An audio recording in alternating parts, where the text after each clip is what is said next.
Kamala can't keep doing this. She's not looking so good. She's been coasting on good vibes, whatever that is, but the honeymoon is over. She needs to lay out her governing agenda and how it's actually different from Biden's. Tonight is the night to do it. This author, whose name is Alex Shepard, posted for New Republic, said after 7 weeks of euphoria, climactic, orgasmic hysteria, and joy, panic finally returned to the party on Sunday. Uh-oh, they're freaked now. We covered this story yesterday. The New York Times published a poll showing Trump with a slim lead over Harris nationally and a dead heat in swing states. With the debate fast approaching, they're nervous. The joy has now dissipated. This was always going to be a very close election, but now Kamala has been playing it safe, hoping to maintain those positive vibes, but it's clear that's not working anymore. More than anything, said Nate Cohn on Sunday, more than anything, voters say they want to hear more about where she stands on the issue, something that they've struggled to lay out. It's actually good news for an otherwise dismal poll because she can actually do something about it, they think. She needs to define herself.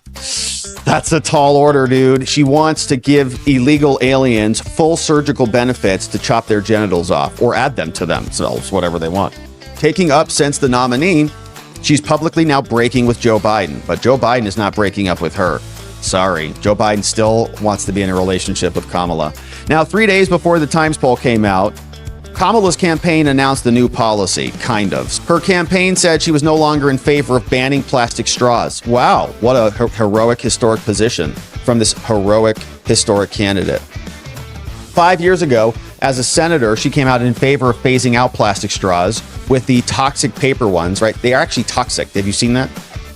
They're actually worse for you than the plastic straws because they're filled with chemicals and dyes and all sorts of crap that disintegrate into your body more than the plastic does. So you're saving the planet, but not really, as you're killing yourself with their life-saving straws. Now, albeit with better ones than the flimsy kind that degrade after you've drunk a third of your Diet Coke, now Harris is fine with the status quo. She's okay, whatever. So it's just a joke. This is a comical example of a very real trend. She quickly jettisoned progressive positions that she took back in 2020, gun buybacks, fracking, Medicare, without saying much about where she currently stands. Last month was a weird event where they were all just celebrating each other. Her big policy ideas in August were to punish price gouging by setting price controls like a good communist, wanted to kill taxes on tips, which was stolen from Trump, and then spur the construction of new homes for all the illegal aliens that she invited into our country who didn't bring homes with them.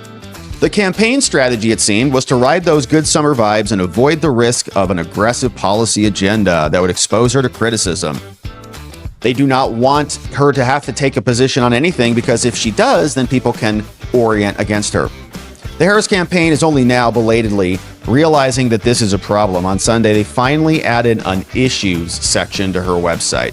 Slew of policies about civil rights and reproductive issues. Unfortunately, its release was undermined by a simple but telling error. The page's source code, if you look into it, revealed that parts of the platform were copied directly from Biden's campaign page. She's a copy and paste candidate from the Biden people. It's the same person. It's the same administration. It's the same neocon, neo-dem cabal of people who are organizing to seize control of the country, as they have already accomplished. Now, this is dangerous territory for Harris, given that the Times poll found that more than 60% of voters wanted the next president to represent, quote, a major change from Biden, and only a quarter felt that Harris represented that change. A quarter. Not good numbers for her. That makes sense. She's the vice president, hello! But it means that she should be working overtime to actually distinguish herself from him. But she's unwilling to break publicly with Joe, and they're double downing on this. They're saying, nope, they're basically together. The White House is not going to let her break up with them. To criticize his handling of inflation or Israel or immigration. Nope, she's just a younger version of Joe. See how that works out for her. The debate is going to be a perfect moment for her to step out of this. Harris can prove Trump wrong by revealing where she differs from Biden, but the polls are clear. Honeymoon is over. Her best opportunity to shift the polls is tonight. We'll see if she does that. But here was another one from Chris Coons who says, yeah, they're together. They were good and reliable partners. So Kamala Harris was not your first choice, right? I mean, would you have gotten behind anybody as long as it meant not Trump? Look, Joe Biden, our president, endorsed Vice President Harris. He's the one who served right alongside her for the last 3.5 years. President Biden has seen how Vice President Harris has been a steady hand and a good and reliable partner as they've made hard decisions at home and abroad to keep us safer, to make our economy stronger, to recover from the pandemic. So I'm not sure that is going to work out so well for them, but I'm glad that they're trying it. Now, this was a funny one because Shifty, the guy who got censured in Congress like a total lying loser, he is now saying that the reason why things might be difficult for Kamala tonight is because she's too smart. She knows the issues too well, and she'll get flummoxed in the conversation about these very critical issues. what do you think that background means for how she will approach a debate with Donald Trump tomorrow night? I think it means that she will be very quick on her feet. She will know the facts and be able to marshal the facts in support of her argument. I think the challenge for the vice president is really twofold. One, sometimes knowing the facts too well gets in the way of giving the broader vision, letting people get to know you, seeing the more human side of you. You are at risk of coming across with a laundry list of facts, and that's not really what people are looking for. That feels like a little pre-buttal, a little bit. People don't want to know the details. Okay, so Kamala's not going to come out here and dump policy on us. That's what we're seeing telegraphed right here. We're not going to have a bunch of facts and policy and knowledge because she doesn't know those things. Okay, she can't communicate about them intelligently. So she'll go back to like she did with Joe Biden. I was a victim of racism when I was on buses back when I was a kid in California or whatever the story was. All of these old stories, and it'll probably be a lot of personal stuff and about women and racism and all the litany of victimology that we normally hear from these people. But the other challenge is the bar for her is so much higher. Mm-hmm. Why? Because the bar for Trump is so low. He's going to go and lie. He's going to go and bluster. He's going to be Trump being Trump. And because people don't expect any better of him, they're not going to expect any better of him. But this is an opportunity for Kamala to show her human side. At the same time, she's got to hold him accountable for his lies, to show a sense of humor if the questions yield to that, and to put him in his place if he is being obnoxious. And that's a lot to accomplish. Yeah, so you can see he's like really lowering expectations. It's a lot to accomplish. She's got to do all these things. And so hopefully she just comes out and tell us more stories about her niece or something like that.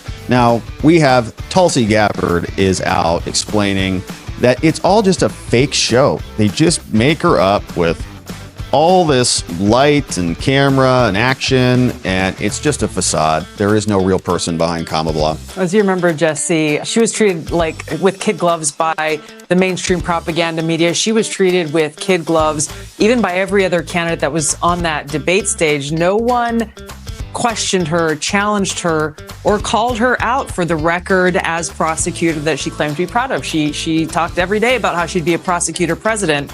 But no one questioned her about what that record was and how that would translate if she were president. And I pointed out the hypocrisy. I pointed out the hypocrisy of how she would do one thing, and when the standard was held to herself, she did the exact opposite.